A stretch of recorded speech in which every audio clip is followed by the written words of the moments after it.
إن الحمد لله نحمده ونستعين به ونستغفره ونعوذ بالله تعالى من شرور أنفسنا وسيئات أعمالنا من يهده الله فلا مضل له ومن يضلل فلا هادي له وأشهد أن لا إله إلا الله وحده لا شريك له رب الجلال والعزة وأشهد أن نبينا محمدا عبد الله ورسوله الداعي إلى الرضوان بالرحمة صلى الله وسلم وبارك عليه وعلى آله وصحبه ومن تبعهم بإحسان إلى يوم نلقاه.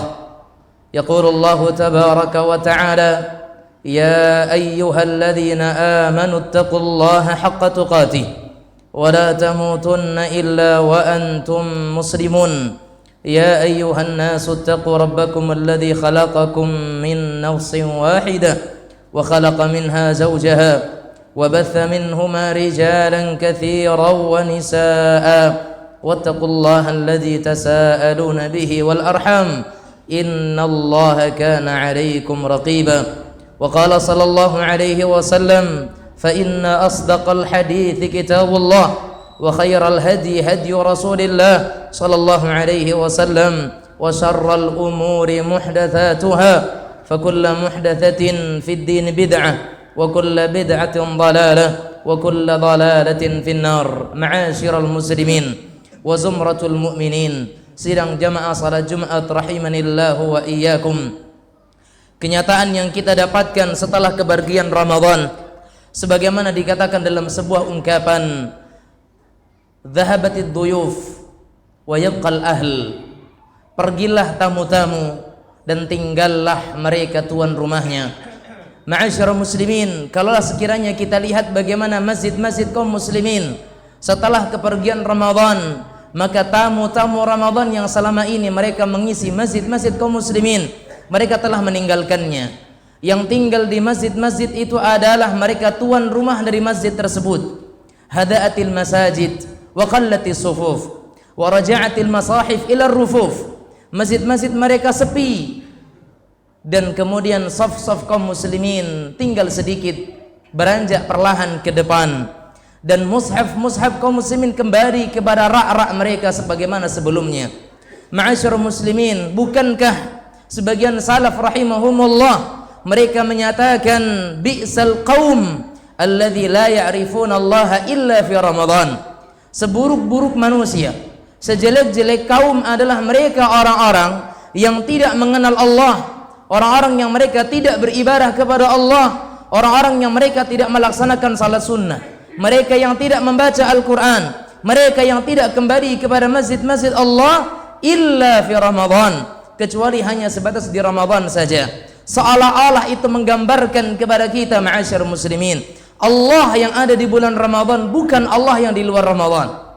Seolah-olah itu menjelaskan kepada kita bahwasanya Allah yang disembah, Allah yang diibadahi selama Ramadan berbeda dengan Allah yang mereka sembah dan mereka ibadahi di luar Ramadan. Mengapa demikian ma'asyiral muslimin? Karena kenyataan itu berbicara demikian. Orang-orang yang ketika mereka di Ramadan datang ke masjid-masjid kaum muslimin, mereka membuka lembaran-lembaran Al-Quran, mereka mengisi saf-saf salat berjamaah, ila aina dhahabu? Kemana mereka pergi? Dan di mana kita akan mencari mereka? Karena kita telah kehilangan mereka ma'asyiral muslimin. Alangkah indahnya dan betapa mulianya kaum muslimin. Bagaimana kita lihat ketika masjid-masjid penuh dengan kaum muslimin sebagaimana kita dapatkan di bulan Ramadan. Bagaimana ketika seseorang di salat duhurnya, di salat asarnya, di salat maghribnya, isya'nya, subuhnya.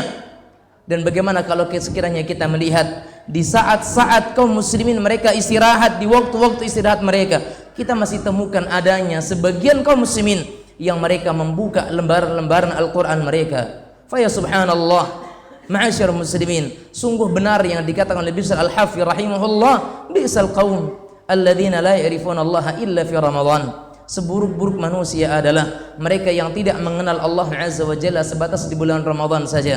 Bukankah mereka di bulan Ramadan sanggup meninggalkan hal-hal yang diharamkan oleh Allah Subhanahu wa ta'ala? Namun mengapa ketika Ramadan usai mereka kembali melanggar batasan-batasan Allah? Bukankah ketika di bulan Ramadan mereka bisa melangkahkan kaki mereka menuju rumah-rumah Allah, melaksanakan salat-salat wajib mereka dengan pemahaman yang jelas dari mereka, dengan penuh keyakinan mereka. Mereka meyakini bahwasanya salat fardu 5 waktu sehari semalam bagi mereka itu wajib. Namun mengapa setelah perginya Ramadan seolah-olah kewajiban salat fardu hilang dalam benak mereka? Mereka kembali kepada kemaksiatan, mereka kembali kepada meninggalkan salat, mereka kembali meninggalkan Al-Quran, dan seolah-olah Allah hanya berhak untuk diibadahi di bulan Ramadan saja. Ma'asyiral muslimin, sementara Allah Subhanahu wa ta'ala menyatakan wa'bud rabbak hatta ya'tiyakal yaqin. Sembahlah Rabbmu sampai datang kepadamu itu kematian. Ma'asyiral muslimin, akhir daripada ibadah seseorang bukan dengan berakhirnya Ramadan.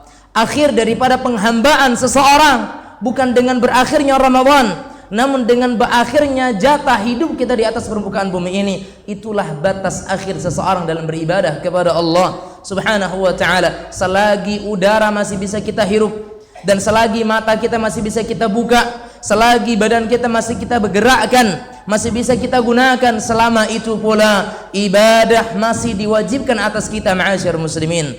Allah, bertakwalah kita kepada Allah Subhanahu wa ta'ala di setiap waktu kita, di setiap umur kita, di sepanjang hayat kita. Wallah, demi Allah ma'asyiral muslimin, tidak ada orang-orang yang mereka meninggalkan ibadah setelah Ramadan beranjak pergi dari kehidupan mereka, kecuali itu adalah tanda dan alamat bahwasanya amal mereka selama Ramadan tidak diterima oleh Allah Subhanahu wa ta'ala. Karena para ulama memiliki kaidah min thawabil hasanah al-hasanatu ba'daha. Di antara tanda-tanda adanya buah kebaikan seseorang, datangnya kebaikan setelah kebaikan itu. Orang-orang yang mereka setelah Ramadan pergi, mereka masih hadir di masjid-masjid kaum muslimin. Setelah Ramadan beranjak menghilang, masih membuka lembaran-lembaran mushaf Al-Qur'annya. Mudah-mudahan mereka itulah orang-orang yang diterima oleh Allah Subhanahu wa ta'ala amal mereka di sepanjang Ramadan. Ma'asyiral muslimin, sadarilah bahwasanya Allah Azza wa Jalla masih memberikan kepada kita nikmat hidup. Di samping di sana ada saudara-saudara kita yang barangkali mereka telah menghembuskan nafasnya kembali menemui Allah Azza wa Jalla untuk mempertanggungjawabkan segala amal mereka. Selagi Allah Subhanahu wa ta'ala berikan kepada kita kesehatan, di samping di sana ada orang-orang yang Allah Subhanahu wa ta'ala uji mereka untuk tidak mendapatkan kesehatan yang kita dapatkan. Selagi mata kita masih bisa melihat lembaran-lembaran mushaf Al-Quran, lihat huruf-hurufnya, buka lembaran-lembarannya, di saat di sana mereka ada yang Allah Subhanahu wa ta'ala ambil penglihatannya. Allah uji penglihatan mereka dengan tidak bisa melihat lembaran-lembaran huruf-huruf Al-Quran. Gunakan, manfaatkan nikmat sehat yang Allah Subhanahu wa ta'ala berikan, manfaatkan nikmat hidup yang Allah Subhanahu wa ta'ala berikan. Gunakan waktu luang untuk beribadah kepada Allah Azza wa Jalla. Igtanim khamsan qabla khams. Manfaatkan 5 nikmat sebelum datangnya 5 perkara yang menghapuskan nikmat tersebut. Kata Rasul kita Muhammad sallallahu alaihi wasallam, sihataka qabla saqamik, sehatmu sebelum sakitmu, wa ghinaka qabla faqrik, kayamu sebelum miskinmu, ya, kemudian syababaka qabla haramik, masa mudamu sebelum masa tuamu, ya, faraghaka qabla sughlik, masa luangmu, masa lapangmu sebelum masa sulit dan sebelum masa sibukmu, wa hayataka qabla mautik, dan masa hidupmu sebelum masa matimu. Abdullah bin Umar radhiyallahu taala anhuma menyatakan, "Idza amsayta fala tantadhiris sabah, wa idza asbahta fala tantadhiril masa." Jika engkau di waktu sore, jangan katakan esok pagi aku akan kerjakan. Jika engkau di waktu pagi, jangan tunda nanti sore aku akan lakukan. Khudh min sihatika qabla saghamik wa min hayatika qabla mautik. Ambil masa sehatmu sebelum sakitmu, dan ambil masa hidupmu sebelum matimu.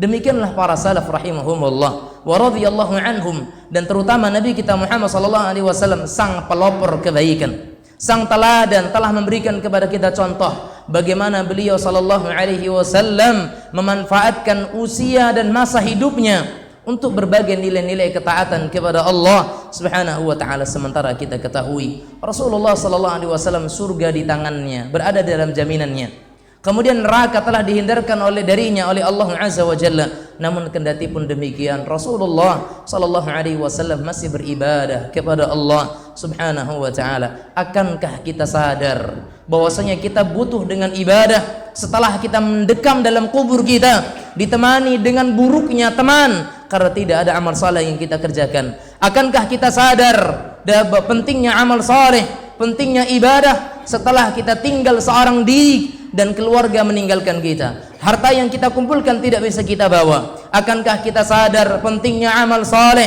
setelah seseorang mendekam dalam neraka Allah, jauh dari surga Allah Azza wa Jalla? Akankah kita sadar akan pentingnya amal saleh setelah kemudian seseorang jauh dari surga Allah Subhanahu wa taala dan kenikmatannya, sementara kita dekat dengan neraka dan kesengsaraan di dalamnya? Fattaqullaha ibadallah, bertakwalah kita semuanya kepada Allah, wahai hamba-hamba Allah Subhanahu wa taala. Fa inna aqdamakum wa ajsadakum ala nari la taqwa, karena sesungguhnya jasad kita, kaki-kaki kita tidak akan sanggup menahan panasnya neraka Allah Subhanahu wa taala. Dan bertakwalah kepada Allah Subhanahu wa taala, karena Allah Azza wa Jalla menginginkan dari umur yang Allah berikan kepada kita, di sana ada ketakwaan dan amal saleh yang kita hadapkan untuk kita dan untuk nikmati kelak di dalam surga Allah Subhanahu wa taala. Aqulu ma tasma'un wa astaghfirullah li wa lakum wa atubu ilaihi fastaghfiruh innahu khabirun bima ta'malun.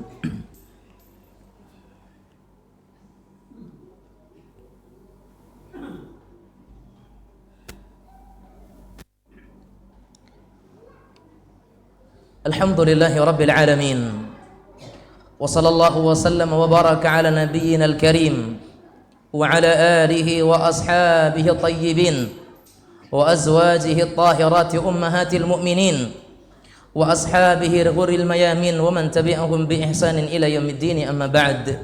Ma'asyiral muslimin, selagi Allah Azza wa Jalla masih memberikan kepada kita nikmat hidup, itu berarti Allah Azza wa Jalla masih menginginkan kita itu untuk berjalan kembali kepada jalan Allah Subhanahu wa taala. Fatubu ila Allahi jami'an ayyuhal mu'minun la'allakum tuflihun. Bertaubatlah kalian semuanya dan kita semuanya, wahai hamba-hamba Allah, agar kita menjadi orang-orang yang beruntung. Karena orang-orang yang bertaubat dari suatu dosa bagaikan orang yang tidak memiliki dosa. At-taibu minadz-dzambi kaman la dzambalah. Orang-orang yang bertobat dari suatu dosa, mereka seperti orang yang tidak punya dosa. Dan itu adalah sabda Rasulullah sallallahu alaihi wasallam. Dan Allah Azza wa Jalla menyatakan, alam ta'lamu annallaha yaqbalu taubata an ibadihi. Tidakkah kalian mengetahui bahwasanya Allah Azza wa Jalla menerima taubat hambanya? Maka bertaubatlah kepada Allah, menangislah di hari banyak, menangislah di hadapan Allah Azza wa Jalla. Angkat tangan kita, keluhkan semua masalah kita, sampaikan dosa-dosa maksiat kita kepada Allah, merendahlah di hadapannya, akui segala kesalahan kita dan minta ampunan darinya. Karena Allah Azza wa Jalla Tawwab, Allah Subhanahu wa taala Ghaffar, Allah Subhanahu wa taala Ghafur, Allah Subhanahu wa taala Rahim, Allah Subhanahu wa taala Maha Pengampun, Maha Pengasih, Maha Penyayang, Maha Penerima taubat. Namun sadarilah ma'asyarul muslimin, Allah Subhanahu wa taala Syadidul Iqab, Allah Subhanahu wa taala juga keras adabnya. Allah Subhanahu wa taala sari'ul hisab, maha cepat penghimpunannya. Oleh karena itu, ma'asyar muslimin, sadarlah kehidupan kita sesaat dan akhirat itu selama-lamanya. Semoga Allah Subhanahu wa taala menjadikan kita di antara orang-orang yang sadar setelah 30 hari Allah tempah kita dalam pendidikan Ramadan, dan semoga Allah Subhanahu wa taala pertemukan kita bersama dengan Ramadan di tahun-tahun berikutnya, sehingga kita mendapatkan peluang besar untuk mendapatkan ampunan Allah Rabbuna tabaraka wa ta'ala. Ala wa sallu wa sallimu rahimakumullah ala nabiyyikum Muhammad ibn Abdillah, fa inna Allah ta'ala yaqulu fil Qur'an, inna Allah wa malaikatahu yusalluna ala nabi ya ayyuhalladzina amanu sallu alaihi wa sallimu taslima. Allahumma salli ala Muhammadin wa ala ali Muhammad kama sallaita ala Ibrahim wa ala ali Ibrahim, wa barik ala Muhammad wa ala ali Muhammad kama barakta ala Ibrahim wa ala ali Ibrahim innaka Hamidum Majid. Warda Allahumma 'anil khulafa'ir rasyidin al-a'immatil mahdiyyin Abi Bakrin wa Umar wa Uthman wa Ali wa ana ma'ahum bimannika wa karamika wa ihsanika ya akramal akramin. Allahumma ighfir lil muslimina wal muslimat wal mu'minina wal mu'minat al ahya'i minhum wal amwat innaka sami'un qaribun mujibud da'wat. Amin ya qadiyal hajat.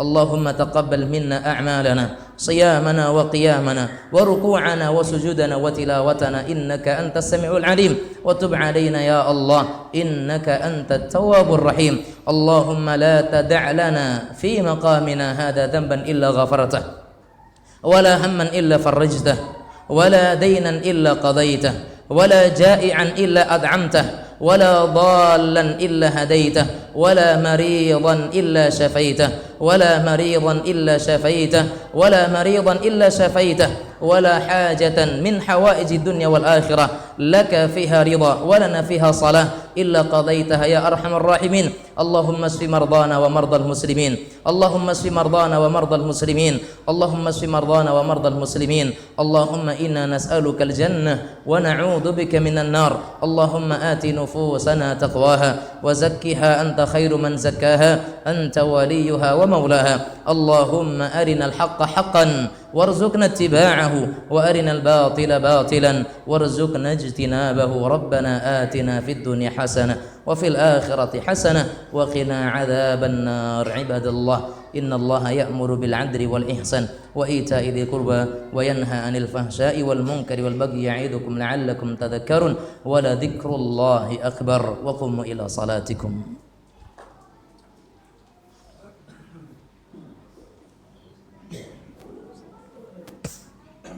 الله أكبر الله أكبر أشهد أن لا إله إلا الله أشهد أن محمدا رسول الله.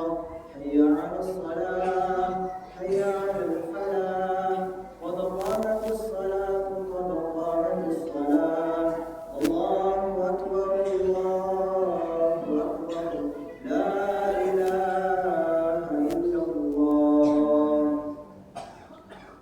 Istawu istaqimu tarasu saf lurus mendapat.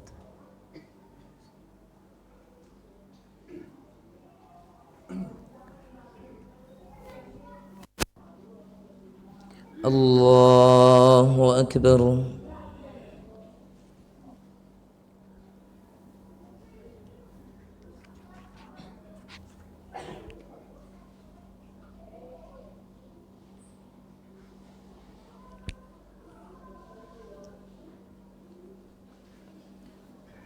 Bismillahirrahmanirrahim.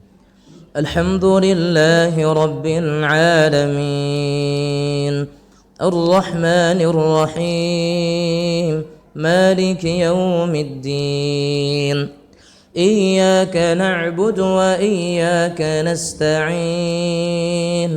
Ihdinas siratal mustaqim. Siratal ladzina an'amta 'alaihim غير المغضوب عليهم ولا الضالين.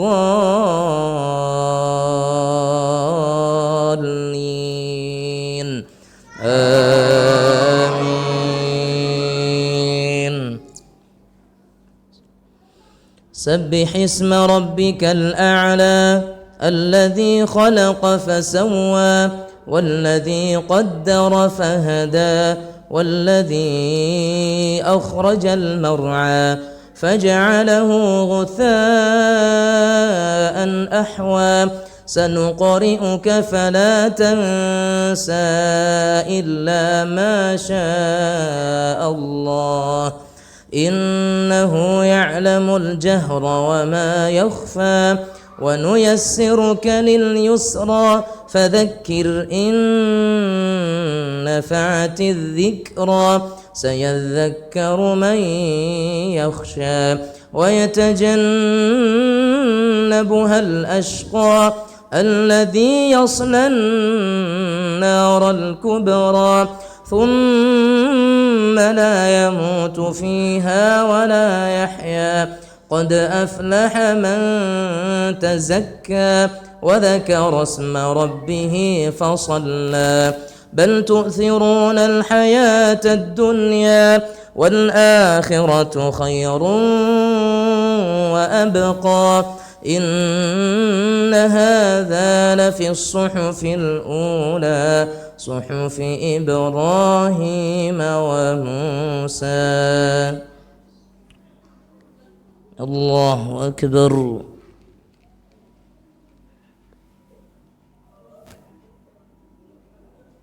سمع الله لمن حمده.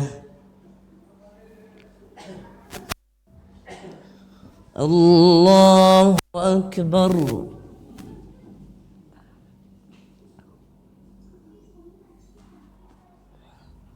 الله أكبر.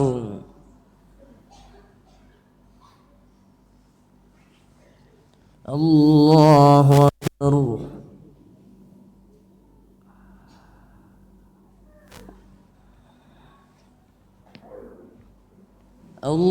الله أكبر. الحمد لله رب العالمين الرحمن الرحيم مالك يوم الدين إياك نعبد وإياك نستعين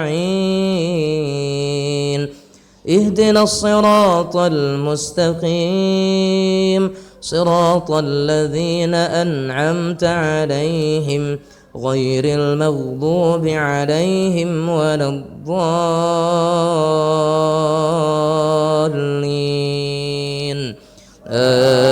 آمين.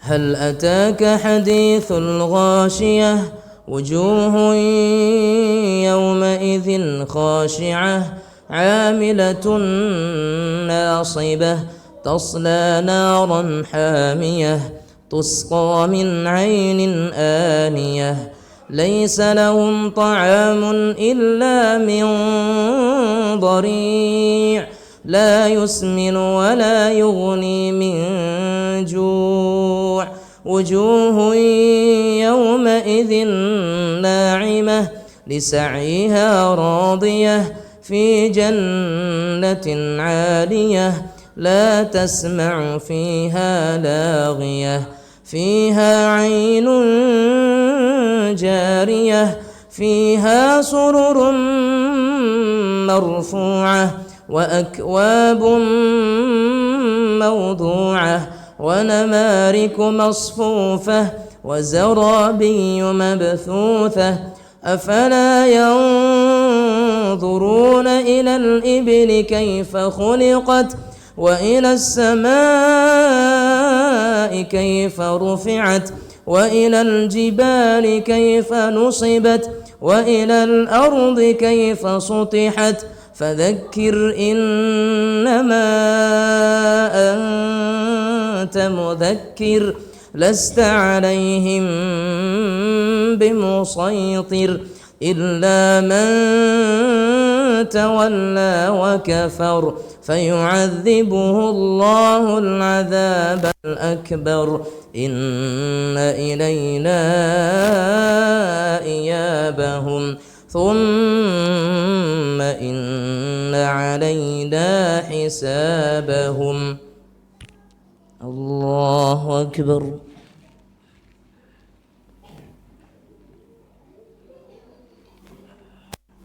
سمع الله لمن حمده. الله أكبر.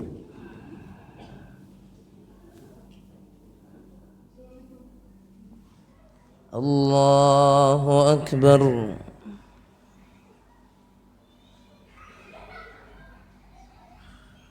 الله أكبر.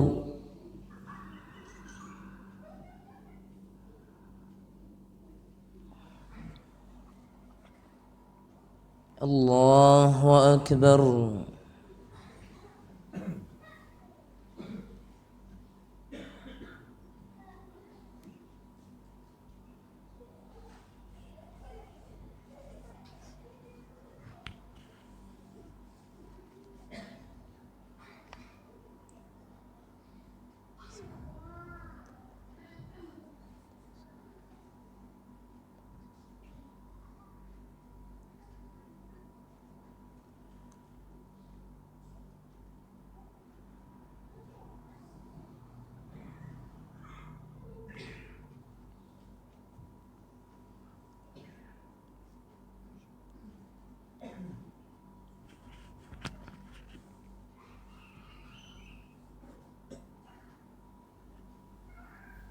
السلام عليكم ورحمة الله.